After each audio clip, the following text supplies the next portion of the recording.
Hello everyone, welcome to an episode of The Box Cutter, where this month, it's Latino Heritage Month. This year, it's taking place between September 15th and October 15th, and pays homage and spotlight to Latino culture and its impact on society. So, for this month, I am doing retrospectives and analysis on shows that have influenced my life and many others that give a focus and a spotlight to Hispanic and Latino characters. A few weeks ago, I did a discussion with my brother, my sister, and my brother-in-law on Disney's Gotta Kick It Up, which I recommend you watch. And this time, I will be doing a retrospective on another show that I grew up watching. It's the Nickelodeon show, The Brothers Garcia.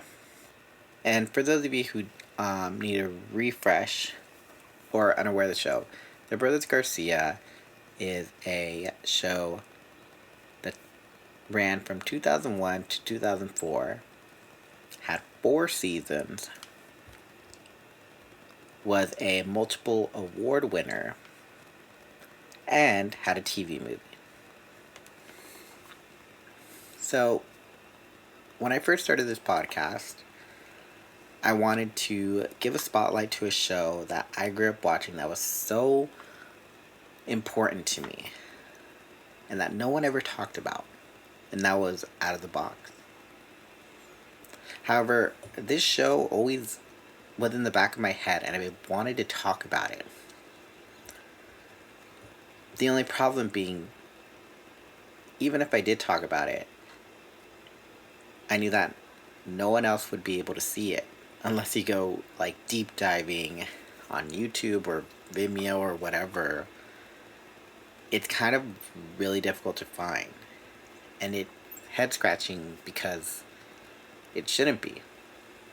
This was a show that was really popular on Nickelodeon. Popular because it lasted for 4 seasons. Popular because it got a TV movie. Popular because it portrayed a family living in Texas as a family that other people can draw parallels to their own. And it's just doesn't make sense why it was so popular, yet everyone forgot about. So for this retrospective, I'll be talking about different things. A few episodes that I really enjoyed, the characters, and a few other things. So join along, and if this doesn't interest you, well, our regularly scheduled dissections of Disney's Out of the Box will be back in a few weeks. So I'll see you in a few weeks. So part 1, the episodes. Unlike other shows that had continuity and were serialized, The Brothers Garcia was a show that was episodic. It was a show that you didn't have to watch from the beginning to understand, because it was in the style of shows like The Wonder Year, where you had a narrator narrating their life as a kid. The narrator being John Leguizamo. So, John Leguizamo's character, Larry Garcia, played by Alvin Alvarez, was the youngest of 4 siblings. His older brother, Carlos, played by Jeffrey Licon, was a popular, cool, loves his hair and ladies' man type of boy. Then you had his second oldest brother, George Garcia, played by Bobby Gonzalez, who was more into things such as the internet, which back then was starting to become commercialized, and other things such as music, and was very much an enthusiast. I'd say like a nerd, but not really. And then you have his older fraternal sister, Lorena, who was played by Vanessa Patinsky, who was gossip and chismes, and she was very much the princess of the household because, well, she was the only girl. And then you have the parents. You have their dad, Ray Garcia, played by Carlos La Cámara. And his character is a professor at one of the universities who teaches Chicano studies. And he was very much the person to give guidance and advice to his kids. But also, he was flawed in that, he was like a stereotypical dad where he'd much rather hang out and watch football or go play golf on his days off or be frugal with the family budget.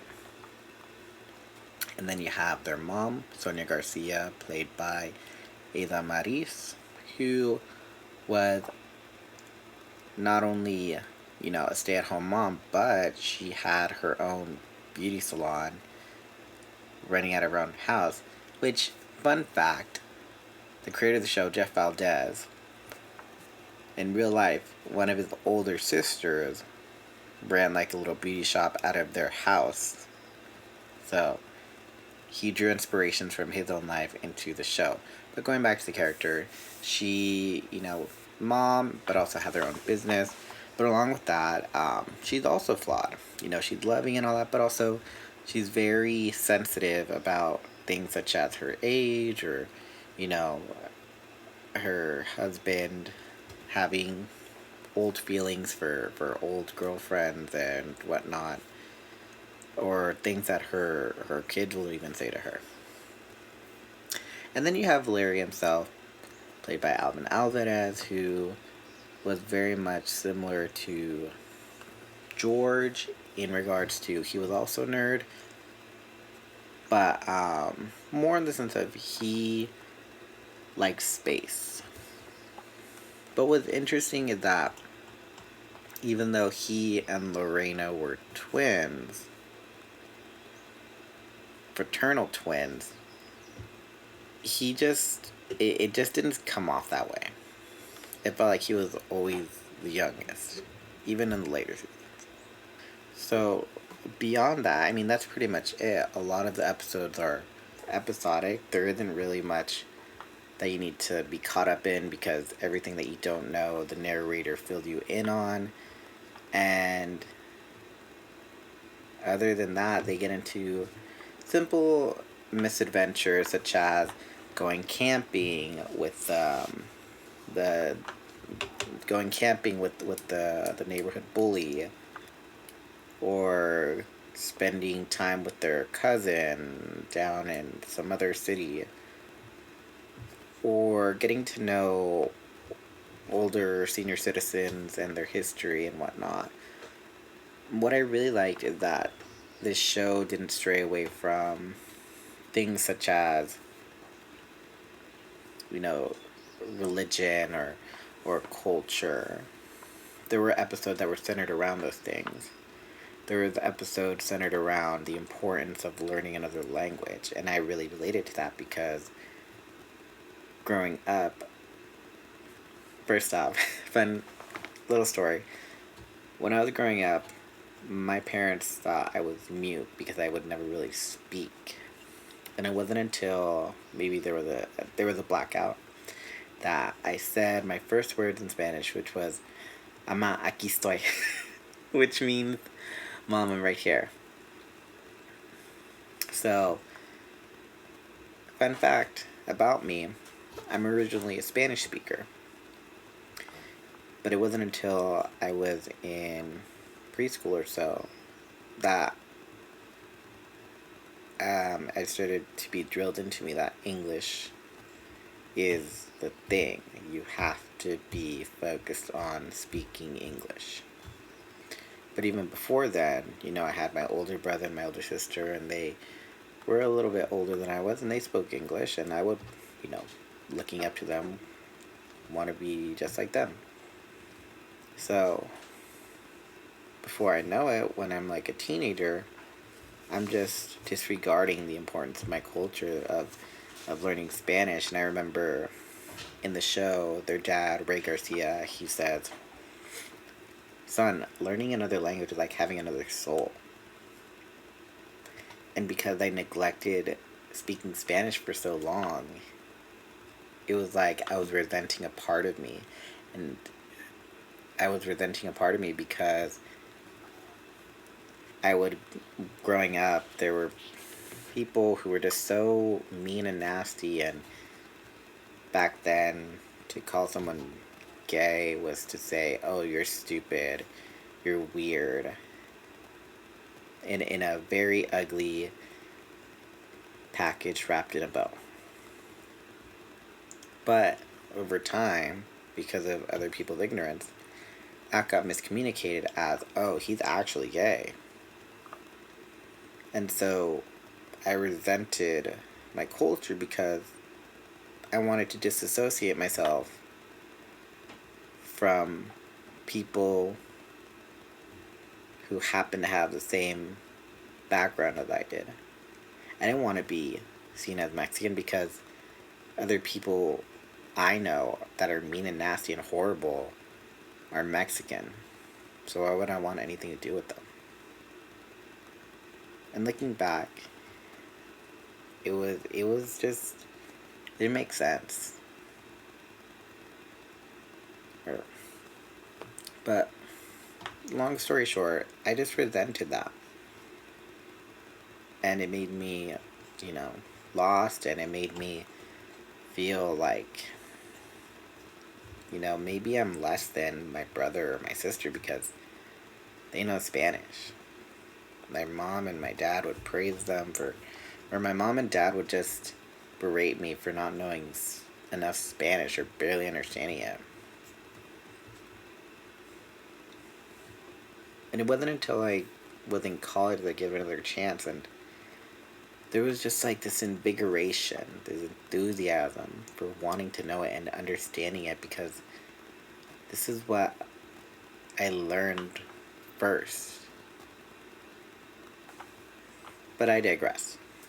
I feel that anyone and everyone can find an episode to relate to. And this is just one of the many episodes that I just happen to relate to.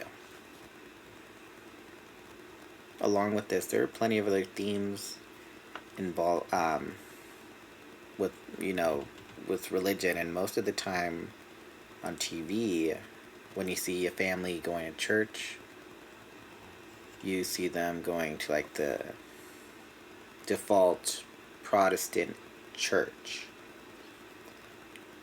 But to see a kids' TV show that wasn't being preachy over the head about Catholicism, it really interested me to learn more about the Virgin Mary and the patron saints and all these things. It was interesting because not only did it tell you who these figures were, but also what their importance was. And along with that, you also got an insight into, folklore figures such as La Llorona, being a very infamous ghost in Hispanic culture, which is a story, you should look up yourself, give yourself nightmares, whatnot. But I digress.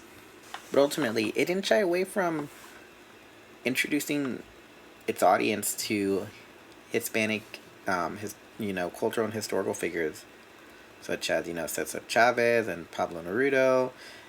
And on top of that, it made the characters proud of the fact that they were Hispanic. And even though they had friends that were naysayers and whatnot, they were proud of the fact that they have a culture that has such important figures that made contributions to history, to art, to their, to their culture. But ultimately, the biggest theme that ran throughout the show was the theme of family. It was a big packed house, a mom, a dad, and 4 siblings. And it showed them getting on each other's nerves and clowning on each other and fighting and arguing and, also coming to terms and working it out. But even then,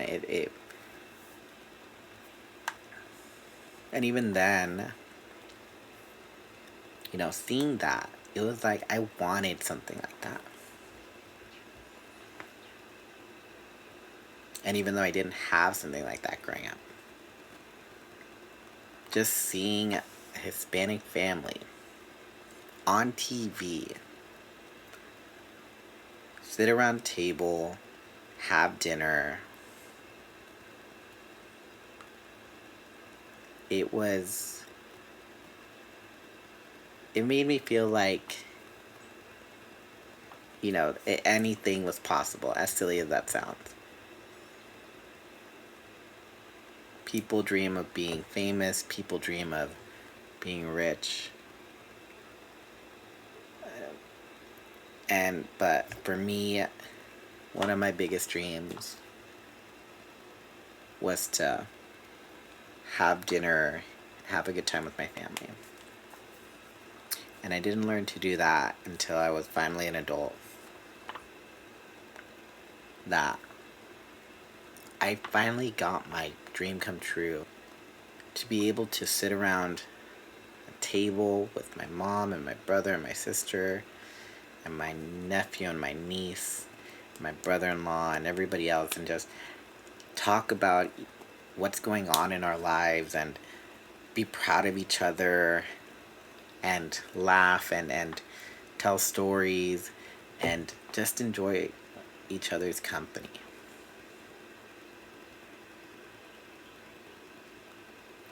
For as long as I wished for that to happen when I was a kid, I finally got that as an adult, and I cherish it.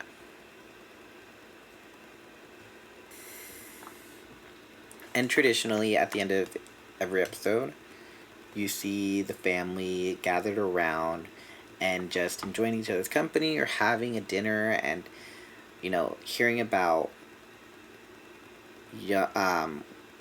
in retrospect, how adult Larry learned his lesson or saw some new insight into his life or his brothers or sisters or his mom's or dad's life.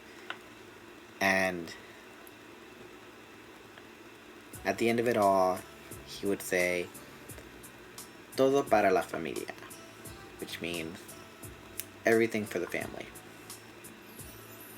So in part 2, I'll be talking about characters, my opinions of them, and a few other things about them. Make sure to leave a comment if you like what you hear. Why not subscribe? I'm on Apple Podcasts, SoundCloud, YouTube, and Spotify at theboxcutterpodcast@gmail.com. Send all feedback, comments, and suggestions to theboxcutterpodcast@gmail.com because it takes a village to raise something beautiful. In the words of Larry Garcia, todo para la familia. Everything for the family.